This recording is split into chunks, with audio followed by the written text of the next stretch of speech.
প্রাকৃতিক দুর্যোগের শিকার হওয়া অসহায় পরিবারের পাশে প্রশাসন দ্বারা কেমন আপিল তারা করেছেন। তাদের তরফে দাবি করা হয়েছে বজ্রপাতে ভেঙে পড়ল অসহায় কৃষকের বসতঘর। চরিলাম ব্লকের আড়ালিয়া গ্রাম পঞ্চায়েতের ১ নং ওয়ার্ড এলাকার উত্তর মুড়া এলাকার সেখানে অসহায় পরিবার আজ সংবাদ বান্ধবের মুখোমুখি হয়েছেন।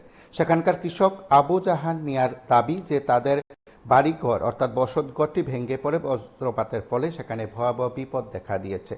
অল্পেতে রক্ষা পেয়েছেন কৃষক পরিবার এবং তার সদস্যরা। তাদের তরফে দাবি করা হয়েছে তারা হঠাৎ করে সে বজ্রপাতে মাটির বসতঘর ভেঙে পড়ায় তারা ভয়ে পালিয়ে যাওয়ার চেষ্টা করেছেন। তবে ভয়ে ঘর থেকে পালিয়ে গেলেও তাদের চিৎকারে প্রতিবেশীরাও ছুটে আসে। তাদের তরফে আজ বিস্তৃত জানানো হয়েছে। অসহায় পরিবার সরকারি সাহায্যের আবেদন করেছেন সংবাদ মাধ্যমের মুখোমুখি হয়ে। আমরা তাদের বক্তব্য শুনব। অবস্থা কি অবস্থা কেমনে কিটা করতাম কোন আমিও কয়বার করে তারা জিউটুব করে নিল, আমার একটা ঘর দিল না। 25 বছর গেল ঘর করতে করতে এই আবার ওখানে সরকার আছে, আমি একটা ঘর করি, আমার একটা ঘর দেয় না। কি করতাম এটা দিতে কর না, ওখানে রাস্তার জল টল বেড়ে আইয়া ঘরটা আমার এগুলি অন্ধঘরটা মানে বজ্রপাতে তো পুরোটা ভেঙে গেছে, পুরাটা দেখেন না অবস্থা। ওর কি অবস্থা, এটা ভিতরে কি থাওয়ার মতো আমি কেমনে কিটা করাম, আমি কই থাম কম। পরশুদিন রাত্রে 11টার সময় ঠেড়া মারছে আমরা বাড়ি দিঘিটা আপনার ঘর এমনি ওই যেটা মানুষ ডাইকাই না চিল্লে ফেলাই যন্ত্রপাতি দিয়ে মাল বাসাত বার করছি ঘরের থেকে। আপনি কি তখন ঘরে আসলেন? ঘরে আসলাম। কি হয়েছে ঘরটা ঠেড়াটি মারছে আর এমনি ফাইটে গেছে আর কি।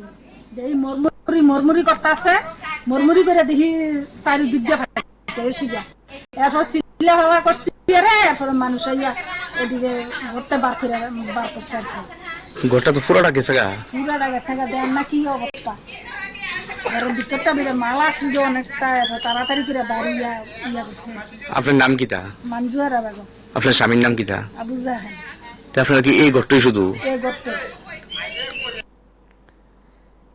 আপনারা শুনলেন সেখানে মঞ্জুয়ারা বেগমের বক্তব্য। তিনি কৃষক আবু জাহানের স্ত্রী। তিনি সংবাদ মাধ্যমকে জানিয়েছেন যে প্রাকৃতিক দুর্যোগের শিকার হয়েছেন তারা এবং সেই সময়ের ঘটনার পর এই সময় পর্যন্ত প্রশাসনিক স্তরে কেউ তাদের খোঁজখবর নেননি বলে অভিযোগ উঠেছেন। তিনি দাবি করেছেন 25 বছর ধরে একটি ঘরের আবেদন করেছিলেন, কিন্তু ঘর জোটেনি। বর্তমান সরকারের সময়েও ঘরের আবেদন করলেও কেউ সাড়া দিচ্ছেন না বলে সেখানে দাবি করা হচ্ছে। তবে